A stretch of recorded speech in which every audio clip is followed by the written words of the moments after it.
Kabar duka tentang wafatnya Rasulullah diketahui oleh Umar bin Khattab. Dengan lantang Umar berkata, orang-orang munafik mengatakan bahwa Rasulullah telah wafat. Rasulullah tidak wafat.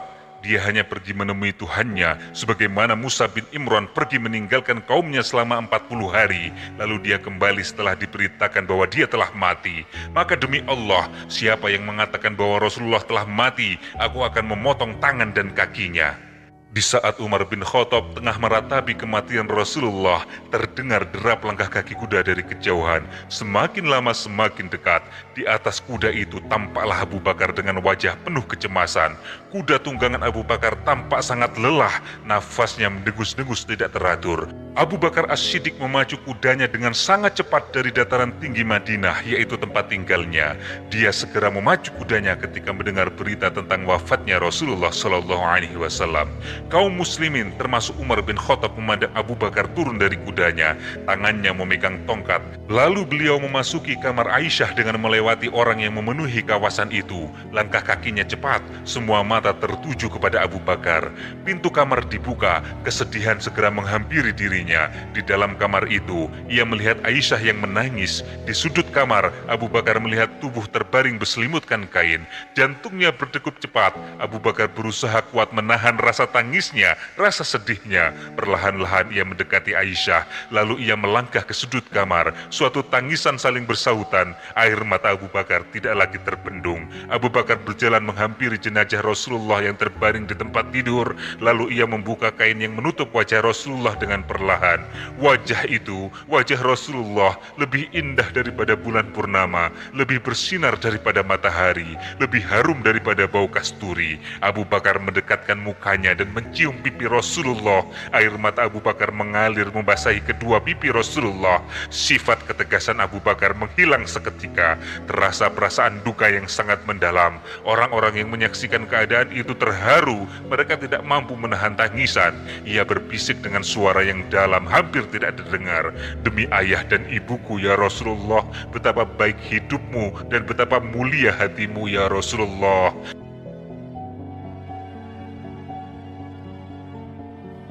Bismillahirrahmanirrahim. Allahumma salli wa sallim ala Sayyidina Muhammad wa ala ali Sayyidina Muhammad. Saudara-saudaraku yang dirahmati Allah, ketika dakwah Islam sudah semakin sempurna, ketika Islam sudah mengendalikan keadaan, ketika Islam sudah mengambil tampuk kekuasaan, mulailah tampak tanda-tanda perpisahan Rasulullah dengan kehidupan. Hal itu tampak dari perasaan beliau, dari ucapan beliau, dan dari perbuatan-perbuatan beliau. Pada bulan Ramadan tahun ke-10 Hijriah, Rasulullah melakukan iktikaf selama 20 hari. Padahal pada tahun-tahun sebelumnya, Rasulullah hanya beriktikaf selama 10 hari. Kemudian Malaikat Jibril mengajarkannya Al-Quran sebanyak 2 kali, padahal sebelumnya hanya 1 kali. Saudara-saudaraku yang dirahmati Allah, pada saat haji wada' Rasulullah SAW bersabda, "Ya ma'asyiral muslimin, wahai kaum muslimin, aku tidak tahu, mungkin saja aku tidak akan berjumpa dengan kalian setelah tahun ini, di tempat wukuf ini, untuk selama-lamanya." Kemudian di Jumrah Aqabah Rasulullah juga bersabda, "Ambillah dariku manasik haji kalian, mungkin aku tidak sempat pergi haji lagi setelah tahun ini." Saudara-saudaraku yang dirahmati Allah, kemudian turunlah surat An-Nasr pada pertengahan hari-hari tasyrik. Rasulullah tahu itu adalah tanda perpisahan dan juga ucapan duka bagi diri beliau. "Idza jaa nasrullahi wal fath wa ra'aitan nasa yadkhuluna fi dinillahi afwaja fasabbih bihamdi rabbika wastaghfir innahu kana tawwaba." Apabila telah datang pertolongan Allah dan juga kemenangan, dan engkau melihat manusia berbondong-bondong masuk agama Allah, bertasbihlah dengan memuji Tuhanmu dan mohonlah ampunan kepadanya. Sesungguhnya Dia Maha Penerima Taubat. Saudara-saudaraku yang dirahmati Allah, pada akhir bulan Safar tahun ke-11 Hijriah, Rasulullah SAW keluar menuju Gunung Uhud. Lalu beliau mendoakan syuhada perang Uhud. Seakan-akan itu adalah perpisahan kepada orang-orang yang masih hidup dan juga perpisahan kepada orang yang telah meninggal. Kemudian Rasulullah menuju mimbar. Beliau kemudian berpidato, "Ya ma'asyiral muslimin, aku akan mendahului kalian. aku akan menjadi saksi bagi kalian. Sungguh sekarang aku telah melihat telagaku, dan sungguh aku telah diberikan kunci-kunci bumi dan simpanannya. Sungguh aku tidak takut kalian berlaku syirik setelahku, akan tetapi yang aku takutkan adalah kalian saling berlomba-lomba terhadap dunia. Saudara-saudaraku yang dirahmati Allah, pada suatu malam di pertengahan bulan yang sama, Rasulullah pergi ke perkuburan Baqi. Di sana baginda berdoa meminta ampunan bagi orang-orang yang dikuburkan di sana. Salam sejahtera ke atas kalian, wahai para penghuni kubur. Apa yang kalian hadapi di sana akan menjadi ringan, sama seperti yang dihadapi oleh para manusia. Fitnah datang seperti malam yang gelap gulita, dan akhirnya akan muncul siang selepasnya. Hari akhirat akan lebih dahsyat pembalasannya daripada dunia. Sebaris kalimat terakhir yang Rasulullah ucapkan semakin menguatkan lagi bahwa Rasulullah akan segera meninggalkan umatnya. Sesungguhnya kami bersama kalian. Para sahabat gelisah mendengar kalimat itu. Sesungguhnya apa yang akan terjadi pada diri Rasulullah setelah ini? Mungkinkah Rasulullah akan meninggal dunia? Mungkinkah baginda akan wafat? Rasa gelisah terus terasa tanpa henti di dalam pikiran kaum muslimin. Rasa sedih terus menggelanyut di dalam diri para sahabat Nabi. Saudara-saudaraku yang dirahmati Allah, hari Senin tanggal 29 Safar tahun 11 Hijriah, pada hari itu Rasulullah menghadiri pemakaman jenazah di Baqi. Tidak siapapun yang menyangka bahwa Baqi akan menjadi tempat terakhir yang Rasulullah kunjungi. Dalam perjalanan pulang menuju ke kota Madinah, dengan tiba-tiba Rasulullah merasakan sakit di kepalanya. Suhu tubuhnya tiba-tiba meningkat jauh melebihi suhu manusia yang sehat. Para sahabat dapat melihat dengan jelas urat-urat nadi di kepala Rasulullah yang tampak menonjol sebagai tanda kepanasan tubuh Rasulullah yang sangat tinggi. Para sahabat kemudian membawa Rasulullah menuju ke rumahnya, dan Rasulullah dibawa ke kamar Maimunah, istri Rasulullah yang ketika itu mendapatkan giliran. Saudara-saudaraku yang dirahmati Allah, tanda-tanda bahwa Rasulullah sedang sakit parah semakin terlihat pada hari Kamisnya. Baginda mengalami demam yang sangat tinggi. Rasulullah Shallallahu Alaihi Wasallam menggeliat di tempat tidurnya karena suhu tubuhnya meningkat sangat tajam. Peluhnya, keringatnya keluar semakin banyak. Beberapa kali mulutnya mengucapkan kalimat La ilaha illallah. Ketika Ibnu Mas'ud menjenguk Rasulullah, ia merasa iba melihat keadaan Nabi. Kemudian Ibnu Mas'ud berkata, "Ya Rasulullah, engkau kelihatan sangat menderita ya Rasulullah," kata Ibnu Mas'ud. Kemudian Rasulullah menjawab, "Wahai Ibnu Mas'ud, penderitaan yang aku rasakan ketika sakit ini adalah 2 kali penderitaan yang dirasakan oleh seorang di antara kalian," kata Rasulullah dengan suara berat yang tersekat. "Benar sekali wahai Ibnu Mas'ud, setiap orang akan diuji berdasarkan kesungguhannya dalam beragama. Jika dia teguh, ujian itu akan dilipat gandakan," jawab Rasulullah Shallallahu Alaihi Wasallam. Saudara-saudaraku yang dirahmati Allah, tidak terdapat tanda-tanda bahwa Rasulullah akan sembuh. Semakin hari, semakin sakit yang dialami oleh baginda bertambah parah. Suhu panas di tubuhnya tidak menurun sehingga membuat baginda diserang demam sepanjang hari. Suhu tubuh baginda Rasulullah sangat tinggi, sampai-sampai baginda tidak lagi mengingati di rumah siapa baginda harus menginap. "Di manakah aku akan menginap besok?" kata Rasulullah. "Di manakah giliranku besok?" tanya Rasulullah kepada para istrinya yang setia menemani. Istri-istri Rasulullah memahami pertanyaan itu. Setelah itu mereka sepakat untuk memberikan kebebasan kepada Rasulullah untuk memilih. Akhirnya Rasulullah Shallallahu Alaihi Wasallam memutuskan untuk menginap di rumah Aisyah. Keputusan itu diterima dengan ridho oleh istri-istri baginda Nabi. Bagi mereka, kesembuhan suami tercinta, kesehatan Rasulullah adalah segalanya. Mereka tidak sanggup lagi melihat Rasulullah menderita dengan sakitnya. Rasulullah Shallallahu Alaihi Wasallam kemudian bangun dari tidurnya dengan perlahan. Istri-istrinya berusaha untuk membantu Rasulullah berdiri. Lalu Rasulullah berjalan menuju ke kamar Aisyah dengan dibantu oleh Fadl bin Abbas dan Ali bin Abi Thalib. Kedua-duanya sahabat tersebut memegang tubuh Nabi agar tidak terjatuh. Di kamar Aisyahlah Rasulullah tinggal untuk minggu terakhir kehidupannya. Aisyah terus mendampingi suaminya yang tercinta sambil membacakan muawwizat yang terdiri dari 3 surah, yaitu Al-Ikhlas, Al-Falaq, dan An-Nas. Ketiga surat tersebut dibaca oleh Rasulullah Shallallahu Alaihi Wasallam ketika merawat dirinya sendiri. Aisyah membaca muawwizat sambil mulutnya meniup ke udara ke tubuh baginda Rasulullah. Dia mengusap tangan baginda dengan penuh kelembutan, berharap mendapatkan berkah dan kesembuhan. Saudara-saudaraku yang dirahmati Allah, hari itu Rasulullah telah berada dalam penjagaan Aisyah selama 2 hari, dan hari itu merupakan hari kelima menjelang kewafatan Rasulullah. Suhu tubuh Rasulullah terus meningkat tinggi, wajah beliau kelihatan sangat pucat lesu dan tubuhnya menggigil. Aisyah dan istri Rasulullah yang lain tidak sanggup lagi memandang wajah suami mereka. Dengan tiba-tiba mereka dikejutkan dengan permintaan Rasulullah, "Wahai istriku, ambilkan aku 7 gayung air dari telaga yang berlainan agar aku dapat keluar menemui orang banyak, karena aku ingin berpesan kepada mereka," kata Rasulullah kepada istri-istrinya. Tanpa menunggu lama, mereka meletakkan Rasulullah dalam keadaan duduk di atas tempat mencuci pakaian milik Habsyah binti Umar. Dengan berhati-hati, setelah kedudukan Rasulullah stabil, mereka segera membasahi air ke tubuh Rasulullah. Sedikit demi sedikit mereka membasuhnya. "Cukup wahai istriku, cukup," kata Rasulullah perlahan setelah beberapa gayung air membasahi tubuh beliau. Kali ini Rasulullah SAW merasa segar, akan tetapi rasa sakit di kepalanya masih sangat terasa. Rasulullah segera melangkah keluar dari kamarnya. Beliau berjalan menuju masjid dengan dipapah oleh 2 orang sahabatnya. Kaum muslimin yang sedang berkumpul di masjid kaget melihat beliau datang. Mata mereka terus menatap Rasulullah yang baru masuk ke dalam masjid. Kepala Rasulullah diikat dan langkah kakinya yang sangat lemah. Baginda terus berjalan melewati kaum muslimin hingga tiba di hadapan mimbar. Setelah itu Rasulullah duduk di hadapan kaum muslimin yang masih menatapnya. Suasana hening, kaum muslimin menanti apa yang akan diucapkan oleh manusia agung itu. Kemudian sebaris kalimat terlontar keluar dari mulut Rasulullah.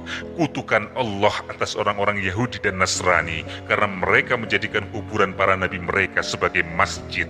Dalam riwayat lain disebutkan, Allah memerangi orang-orang Yahudi dan Nasrani karena mereka menjadikan kuburan para nabi sebagai masjid, sebagai tempat sujud mereka. "Janganlah kalian menjadikan kuburku sebagai berhala yang disembah," kata Nabi meneruskan ucapannya. Saudara-saudaraku yang dirahmati Allah, kaum muslimin meneliti dan mempelajari nasihat Rasulullah. Setelah itu mereka dikejutkan dengan sesuatu yang tidak terduga.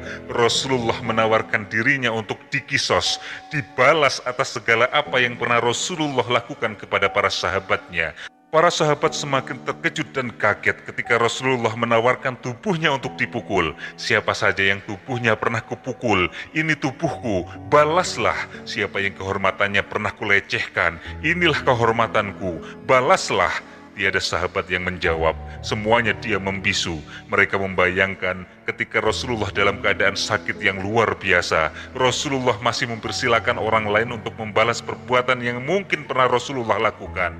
Lalu Rasulullah turun dari mimbar untuk mendirikan sholat zuhur. Baginda kembali berkata-kata di atas mimbar. Baginda mengulangi perkataannya. Pada saat itulah seorang berkata kepada Rasulullah, "Ya Rasulullah, sesungguhnya engkau mempunyai tanggungan 3 dirham kepadaku." Rasulullah kemudian berkata kepada Fadl, "Wahai Fadl, berikan kepadanya," kata Rasulullah mendengar permintaan orang itu. Setelah itu Rasulullah memberikan pesan terkait dengan kaum Ansor. Dalam sebuah riwayat dikatakan bahwa Rasulullah bersabda, "Manusia akan semakin bertambah banyak, orang-orang Ansor akan semakin sedikit. Pada akhirnya orang-orang Ansor seperti garam di dalam makanan. Siapa di antara kalian yang menangani suatu urusan yang bisa membahayakan dan bermanfaat bagi seseorang, hendaklah mau menerima orang yang baik di antara mereka dan memaafkan orang yang buruk di antara mereka." Dalam menyampaikan nasihat itu Rasulullah berkata kembali, "Sesungguhnya ada seorang hamba yang diberi pilihan oleh Allah antara diberi kewenangan dunia menurut kehendaknya atau apa yang ada di sisi Allah, dan hamba itu memilih apa yang ada di sisi Allah." Mendengar nasihat itu Abu Bakar menangis terseduh-seduh. Ia berkata, "Demi ayah dan ibu kami sebagai tebusanmu." Hamba yang dimaksud tentu saja adalah Nabi Muhammad SAW. Ia memilih untuk berada di sisi Allah ketimbang memiliki kemewahan dunia.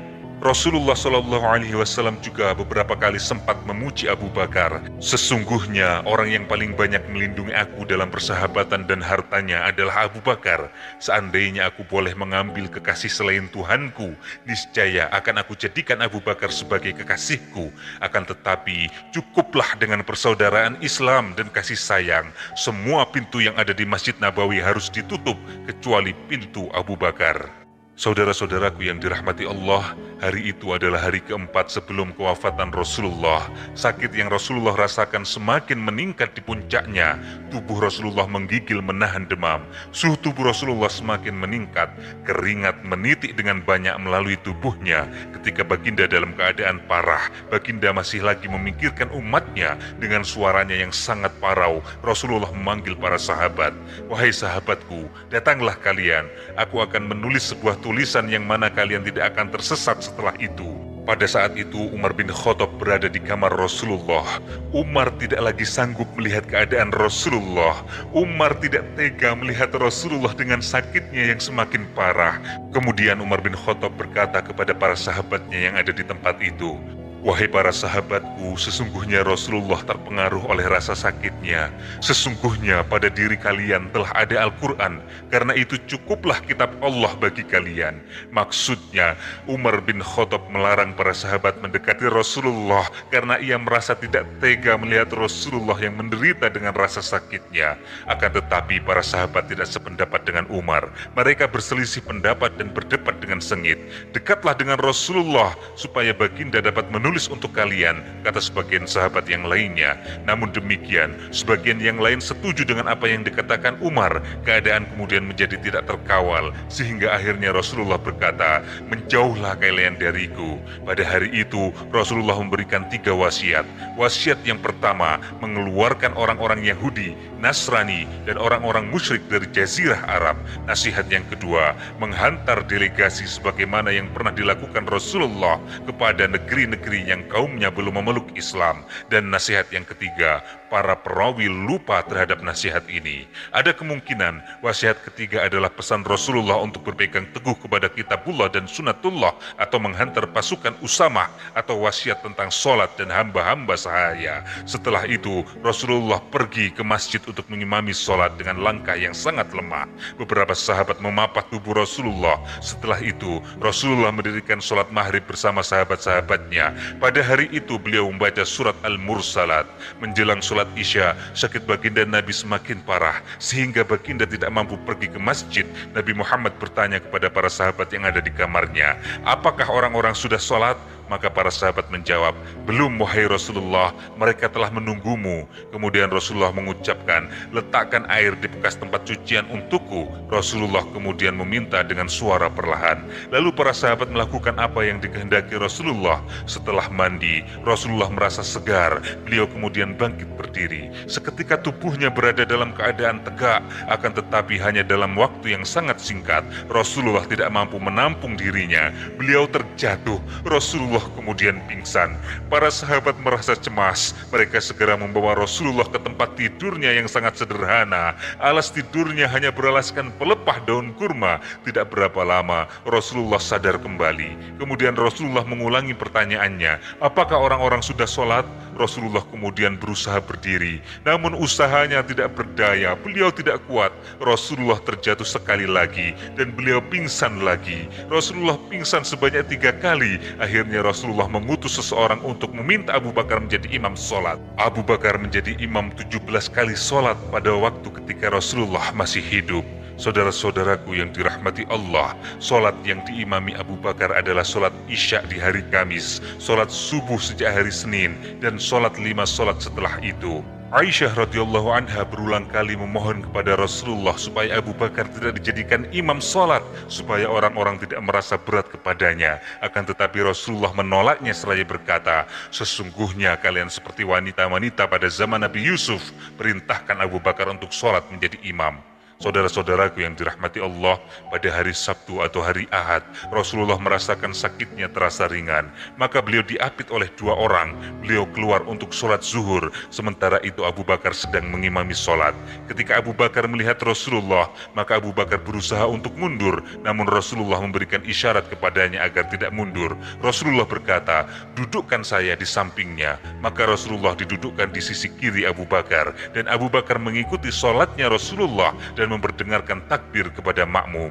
Saudara-saudaraku yang dirahmati Allah, pada hari Ahad, sehari sebelum Rasulullah wafat, Rasulullah memerdekakan para budaknya. Beliau pun bersedekah sebanyak 9 dinar. Senjatanya dihadiahkan kepada kaum muslimin. Pada malam harinya, Aisyah meminjam minyak untuk lampu dari tetangganya. Saat itu baju besinya digadaikan kepada seorang Yahudi demi mendapatkan 30 sok gandum. Saudara-saudaraku yang dirahmati Allah, waktu terus berlalu.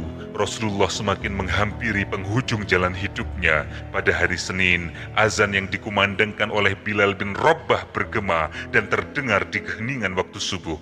Allahu Akbar, Allahu Akbar, Allahu Akbar, Allahu Akbar. Kaum muslimin bergegas menuju ke masjid untuk menunaikan sholat subuh. Setelah barisan tersusun rapi, Abu Bakar kemudian maju. Beliau berdiri di hadapan menjadi imam. Tanpa sepengetahuan orang-orang yang melakukan sholat subuh itu, Rasulullah menyingkapkan tirai kamar Aisyah. Beliau melihat umatnya yang bersedia menunaikan sholat subuh. Kamar Aisyah berdekatan dengan masjid, membuat Rasulullah dengan mudah melihat aktivitas kaum muslimin di sana. Rasulullah tiba-tiba tersenyum menyaksikan pemandangan di hadapannya. Rasa bahagia jelas terlihat di wajahnya. Abu Bakar yang saat itu melihat Rasulullah, segera beliau bergerak ke belakang bersama-sama barisan jamaah. Beliau menganggap Rasulullah akan ikut menunaikan sholat bersama mereka, tapi ternyata Rasulullah tidak melakukan itu. Anas berkata, kaum muslimin hendak menghentikan sholat karena demikian gembiranya melihat Rasulullah saat itu. Akan tetapi Rasulullah memberi isyarat supaya mereka menyelesaikan sholat mereka. Baginda kemudian masuk lagi ke kamar. Beliau menutup tirai kamarnya. Setelah kejadian itu, tidak ada lagi waktu sholat yang ditunaikan oleh Rasulullah. Ketika waktu duha tiba, Rasulullah memanggil Fatimah.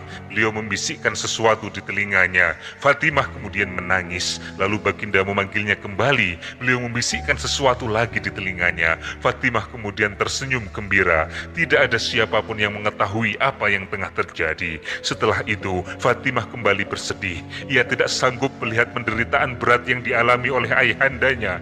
Betapa menderitanya engkau, wahai ayahandaku, kata Fatimah. Kemudian Rasulullah menjawab, wahai putriku, tidak akan ada lagi penderitaan bagi ayahandamu setelah hari ini, kata Rasulullah. Lalu Rasulullah memanggil Hasan dan Husain, dua orang cucunya yang sangat baginda sayangi. Hasan dan Husain segera mendekati beliau.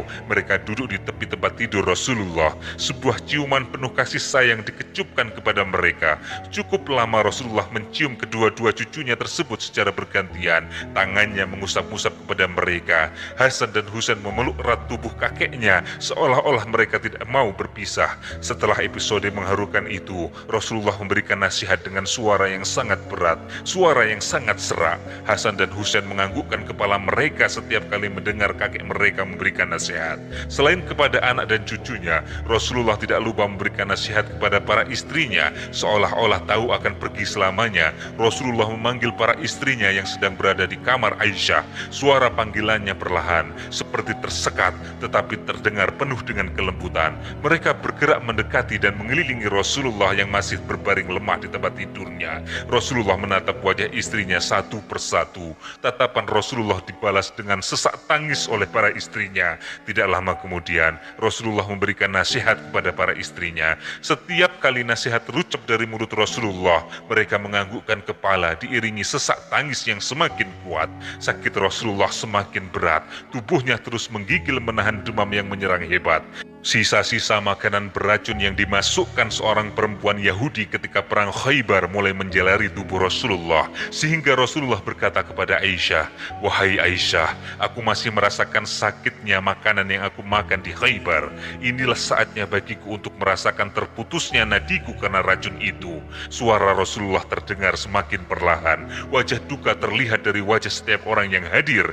Hening, semuanya diam. Di tengah suasana duka yang semakin terasa itu, itu, Rasulullah kemudian bersuara, "Sholat, sholat, dan hamba sahaya yang kalian miliki." Rasulullah Shallallahu Alaihi Wasallam mengulangi beberapa kali. Beliau meminta umatnya memperhatikan dua perkara itu, yaitu sholat dan para budak. Itu dianggap oleh para ahli sejarawan sebagai upaya Rasulullah untuk selalu menjaga umatnya untuk mengingat sholat dan melepaskan diri dari perbudakan, dari penghambaan sesama manusia. Saudara-saudaraku yang dirahmati Allah, detik-detik wafatnya Rasulullah akhirnya tiba. Sakit Rasulullah semakin parah. Aisyah menyandarkan tubuh baginda ke pangkuannya.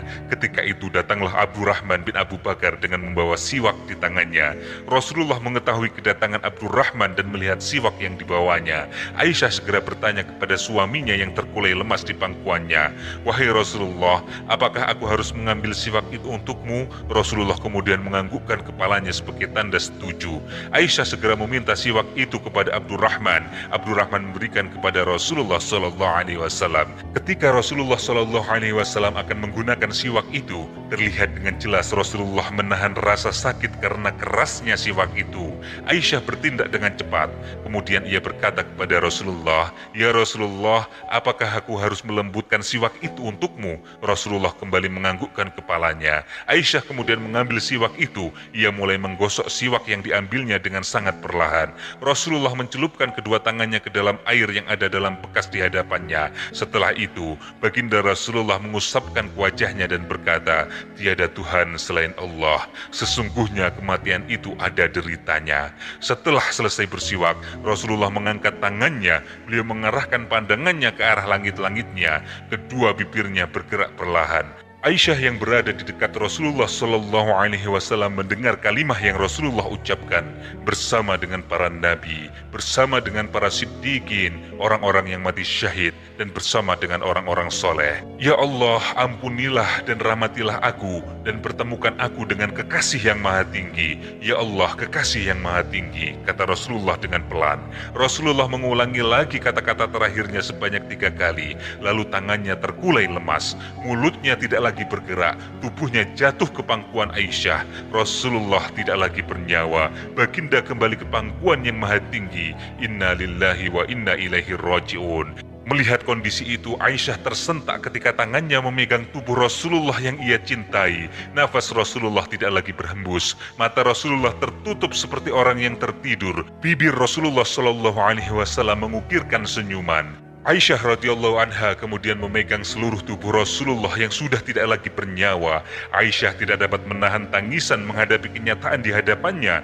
Di pangkuannya itu, kini terdapat sosok manusia agung yang tidak lagi berdaya, tidak lagi bernafas, dan tidak lagi berdenyut jantungnya. Dan itu adalah jasad suami tercinta yang mengasihinya selama ini, serta tidak pernah memarahinya, tidak pernah memukulnya, tidak pernah mencacinya. Hanya kelembutan yang diberikan olehnya, hanya tutur kata yang halus yang terucap dari mulutnya, hanya senyuman yang terukir dari kedua bibirnya, hanya tatapan teduh yang menyejukkan yang kelihatan dari sorot matanya, dan hanya belayan serta ucapan lembut, usapan penuh kasih sayang yang diberikan tangannya. Kini semuanya telah berakhir. Lelaki agung pembawa risalah kebenaran itu terbaring di pangkuannya.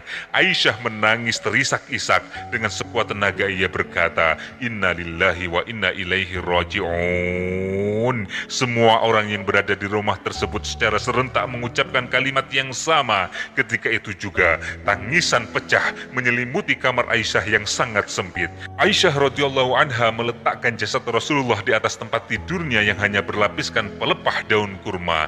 Peristiwa itu terjadi pada waktu duha, hari Senin 12 Rabiul Awal tahun ke-11 Hijriah. Usia Rasulullah ketika itu 63 tahun 4 hari. Aisyah amat terkesan dengan peristiwa itu. Suatu hari ia berkata, "Sesungguhnya di antara nikmat yang Allah berikan kepadaku adalah Rasulullah meninggal di kamarku, pada giliranku dan di pangkuanku. Ludahku dan ludah Rasulullah bersatu ketika baginda Rasulullah wafat." Saudara-saudaraku yang dirahmati Allah, berita sedih itu tersebar ke seluruh pelosok Madinah. Anas bin Malik berkata, "Aku tidak melihat terdapat hari yang paling bersinar dan lebih baik daripada hari di mana Rasulullah masuk ke Madinah, dan aku tidak melihat hari yang lebih buruk dan gelap dibandingkan ketika Rasulullah wafat." Ketika Rasulullah wafat, Fatimah berkata, "Wahai ayahku, Allah telah menjawab doamu. Surga Firdaus tempat kembalimu. Wahai ayahku, ku kabarkan kepada Jibril tentang kematianmu." Saudara-saudaraku yang dirahmati Allah, kabar duka tentang wafatnya Rasulullah diketahui oleh Umar bin Khattab. Dengan lantang Umar berkata, "Orang-orang munafik mengatakan bahwa Rasulullah telah wafat. Rasulullah tidak wafat. Dia hanya pergi menemui Tuhannya, sebagaimana Musa bin Imran pergi meninggalkan kaumnya selama 40 hari, lalu dia kembali setelah diberitakan bahwa dia telah mati. Maka demi Allah, siapa yang mengatakan bahwa Rasulullah telah mati, aku akan memotong tangan dan kakinya." Di saat Umar bin Khattab tengah meratapi kematian Rasulullah, terdengar derap langkah kaki kuda dari kejauhan. Semakin lama semakin dekat. Di atas kuda itu tampaklah Abu Bakar dengan wajah penuh kecemasan. Kuda tunggangan Abu Bakar tampak sangat lelah, nafasnya mendengus-dengus tidak teratur. Abu Bakar As-Siddiq memacu kudanya dengan sangat cepat dari dataran tinggi Madinah, yaitu tempat tinggalnya. Dia segera memacu kudanya ketika mendengar berita tentang wafatnya Rasulullah SAW. Kaum muslimin termasuk Umar bin Khattab memandang Abu Bakar turun dari kudanya, tangannya memegang tongkat. Lalu beliau memasuki kamar Aisyah dengan melewati orang yang memenuhi kawasan itu. Langkah kakinya cepat, semua mata tertuju kepada Abu Bakar. Pintu kamar dibuka, kesedihan segera menghampiri dirinya. Di dalam kamar itu, ia melihat Aisyah yang menangis. Di sudut kamar, Abu Bakar melihat tubuh terbaring berselimutkan kain. Jantungnya berdegup cepat. Abu Bakar berusaha kuat menahan rasa tangisnya, rasa sedihnya. Perlahan-lahan ia mendekati Aisyah, lalu ia melangkah ke sudut kamar. Suatu tangisan saling bersahutan. Air mata Abu Bakar tidak lagi terbendung. Abu Bakar berjalan menghampiri jenazah Rasulullah yang terbaring di tempat tidur. Lalu ia membuka kain yang menutup wajah Rasulullah dengan perlahan. Wajah itu, wajah Rasulullah, lebih indah daripada bulan purnama, lebih bersinar daripada matahari, lebih harum daripada bau kasturi. Abu Bakar mendekatkan mukanya dan mencium pipi Rasulullah. Air mata Abu Bakar mengalir membasahi kedua pipi Rasulullah. Sifat ketegasan Abu Bakar menghilang seketika. Terasa perasaan duka yang sangat mendalam. Orang-orang yang menyaksikan keadaan itu terharu. Mereka tidak mampu menahan tangisan.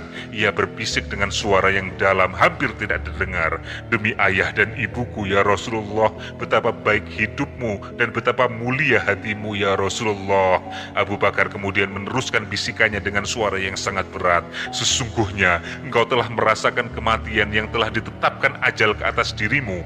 Namun setelah itu engkau akan hidup dan tidak pernah mati selama-lamanya." Suara tangisan semakin kedengaran dari kamar Aisyah. Apa yang dilakukan Abu Bakar membuat keadaan semakin terharu. Abu Bakar sebenarnya sudah berusaha untuk tabah. Ia berusaha untuk tegas namun tidak mampu. Lalu Abu Bakar membalikkan badannya. Ia berjalan menuju keluar, menuju ke masjid. Wajah sedihnya tidak boleh disembunyikan. Setelah itu orang-orang membanjiri kawasan itu semakin banyak dan Umar masih terlihat di sana. Abu Bakar segera menghampiri Umar. "Tenanglah wahai Umar." Tetapi Umar tidak menghiraukan ucapan Abu Bakar. Ia terus berkata dengan emosi. Lalu Abu Bakar mulai berkata kepada orang-orang yang hadir di situ, "Wahai manusia, siapa yang menyembah Muhammad, maka sesungguhnya Muhammad telah meninggal. Siapa yang menyembah Allah, maka sesungguhnya Allah Maha Hidup dan tidak akan pernah mati," kata Abu Bakar. Umar bin Khattab terduduk lemas mendengar apa yang disampaikan oleh Abu Bakar. Rasulullah telah wafat. Ketika itu Umar dilanda kekalutan. Abu Bakar membacakan firman Allah, "Muhammad hanyalah seorang Rasul. Apakah jika dia wafat atau dibunuh, kamu akan berbalik ke belakang menjadi murtad? Barang siapa yang berbalik ke belakang, maka ia tidak akan merugikan Allah sedikit pun. Allah akan memberi balasan kepada orang-orang yang bersyukur." Quran Surat Ali Imran ayat 144. Mendengar ayat itu, Umar bin Khattab bertambah lemas. tubuhnya bergetar, tanah tempat duduknya seakan-akan bergoyang. Kemudian Umar seperti orang yang bingung, ia seperti orang linglung. Umar segera keluar dari masjid, ia menjauhi orang yang membanjiri kawasan itu. Umar ingin menyendiri di satu sudut Madinah tanpa ada orang di sekelilingnya. Umar menangis sendirian, air matanya mengalir deras seperti sungai di pipinya. Kini ia sadar, Rasulullah SAW, manusia agung, manusia yang selama ini dilindunginya telah wafat. Tiada lagi pengorbanan yang bisa ia lakukan kepada Rasulullah. Rasulullah telah pergi untuk selama-lamanya. Saudara-saudaraku yang dirahmati Allah, jasad Rasulullah terbujur kaku di sudut bilik berselimutkan kain. Aisyah masih duduk di sudut rumahnya. Aisyah masih duduk di sudut rumah itu. Dia terduduk lemah dan tidak berdaya. Sementara itu para istri Rasulullah menangis penuh kesedihan. Mereka telah kehilangan suami yang begitu lembut dan penuh kasih sayang. Hati mereka remuk redam penuh dengan kedukaan. Matahari telah tergelincir, kegelapan mulai menyelimuti kota Madinah. Malam menjelma, langit duka memayungi seluruh pelosok Badar.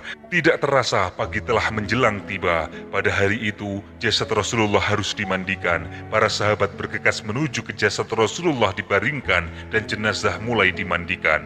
Mereka yang memandikan jasad Nabi Muhammad SAW adalah Abbas, Ali bin Abi Thalib, Fadl, dan Qasam, yaitu anak kedua dari Abbas, Syakran, yaitu pembantu Rasulullah, Usamah bin Zaid, dan Aus bin Khali. Abbas, Fadl, dan Qasam bertugas membalik-balikkan jasad Rasulullah. Syakran mengalirkan air, Ali membersihkan, dan Aus mendekap jasad Rasulullah di dadanya. Kain yang membungkus jasad Rasulullah tidak dibuka. Air mulai membasahi tubuh Nabi Muhammad. Kulit beliau terlihat bersih, giginya tersusun rapi, putih berseri. Bauan yang harum keluar dari mulutnya. Ali bin Abi Thalib sibuk mengurut perut Rasulullah. Perut Nabi terus diurut dengan kedua tangan Ali untuk mengeluarkan segala kotoran. Namun hingga urutan terakhir, Ali tidak mampu menjumpai satu kotoran pun keluar dari perut Rasulullah. Yang tercium hanyalah aroma yang harum. Jasad Rasulullah terus dibersihkan. Air tidak henti mengaliri tubuh Rasulullah. Fadl juga sibuk bertugas membalik-balikkan jasad Rasulullah. Ketika itu, badan Rasulullah dipenuhi bekas pelepah pohon kurma yang menjadi alas tidurnya, sementara Ali menggosok badan Rasulullah. Setelah itu ia mengurut baginda dan air terus disiram ke tubuh Rasulullah yang sudah tidak bernyawa itu. 3 kali Rasulullah SAW dimandikan dengan menggunakan daun bidara yang airnya berasal dari telaga yang disebut Al-Gharas milik Sa'ad bin Khaisimah di Kuba. Semasa hidupnya Rasulullah minum air telaga itu. Jasad Rasulullah SAW selesai dimandikan dan air yang membasahi jasad Rasulullah telah dikeringkan. Para sahabat Nabi kemudian mengambil 3 lembar kain putih dan setiap kain itu diperbuat dari kapas yang halus terasa di kulit. Mereka mengkafankan Nabi dengan kain itu. Gerakan mereka terlihat hati-hati, seolah-olah mereka khawatir tubuh Nabi terluka. Satu persatu kain itu menyelubungi jasad Rasulullah hingga kemudian sampai pada kain yang terakhir. Tertutup sudah seluruh tubuh Rasulullah, tak terlihat lagi tangannya yang kuat, matanya yang jernih dengan pandangannya yang redup, mulutnya yang selalu mengeluarkan kata-kata lembut, bibirnya yang tidak pernah penat melemparkan senyum, dadanya yang bidang yang ditumbuhi bulu-bulu halus, kakinya yang selalu melangkah untuk menegakkan kalimat Allah. Semuanya tinggal hanya kenangan. Jasad Rasulullah yang kini terbungkus dengan kain putih kemudian diangkat oleh para sahabat untuk disolatkan. Nabi diletakkan di atas tempat tidur. Kamar Aisyah sesak dengan kaum muslimin yang ingin ikut mensolatkan Rasulullah. Kamar kecil itu bertambah penuh ketika beberapa rombongan muhajirin dan ansor berdatangan.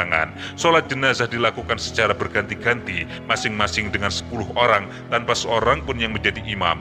Yang pertama kali mensolatkan adalah keluarga Nabi Muhammad SAW, diikuti oleh orang-orang muhajirin, lalu oleh orang-orang ansor. Setelah kaum laki-laki, giliran kaum perempuan yang mensolatkan, kemudian disusul oleh anak-anak. Menjelang malam, jenazah Rasulullah segera dikebumikan. Atas saran dari Abu Bakar, Rasulullah dimakamkan di tempat Rasulullah meninggal. Keputusan Abu Bakar berdasarkan kata-kata Rasulullah, tidaklah seorang nabi diambil nyawanya kecuali di tempat itu pula ia dimakamkan. Setelah itu tempat tidur Rasulullah diangkat, tanah di bawahnya digali Ali, kemudian dibangunlah liang lahat. Ia adalah tempat peristirahatan terakhir Rasulullah. Jasad Rasulullah diangkat menuju liang lahat, dan di antara mereka yang memasukkan jenazah ke liang lahat, Ali bin Abi Thalib, Fadl bin Abbas, dan Qasam bin Abbas. Air mata mengalir, tanda duka dari orang-orang yang menyaksikan saat-saat terakhir Rasulullah di dunia. Kaum muslimin menangis, mata mereka tidak lepas menatap jasad Rasulullah. Manusia agung itu kemudian diturunkan ke lubang kubur. Kesedihan mereka semakin tidak tertahankan ketika lubang kubur itu sedikit demi sedikit ditutupi tanah. Semakin lama tanah itu semakin banyak. Tubuh manusia mulia itu tidak lagi terlihat. Tangisan kaum muslimin semakin tidak dapat tertahankan. Berakhirlah kisah agung seorang manusia yang tidak kenal lelah dalam memperjuangkan Islam. Seorang manusia pilihan yang menghabiskan setiap detik hidupnya untuk menyebarkan risalah Islam. Para peziarah pulang ke rumah diiringi dengan kesedihan. Malam terasa panjang bagi mereka karena mata mereka tidak mampu terpejam. Seakan-akan terasa singkat masa-masa indah yang mereka lalui bersama Rasulullah SAW. Kami tidak dapat melupakan Rasulullah. Kami akan terus mengenangmu ya Rasulullah. Kami akan selalu mengingatmu ya Rasulullah. Selamat jalan wahai Rasulullah. Selamat jalan wahai kekasih Allah. Kami rindu kepadamu ya Rasulullah. Allahumma salli wa sallim ala Sayyidina Muhammad wa ala ali Sayyidina Muhammad. Kama sallaita ala Sayyidina Ibrahim wa ala ali Sayyidina Ibrahim fil alamin innaka Hamidum Majid.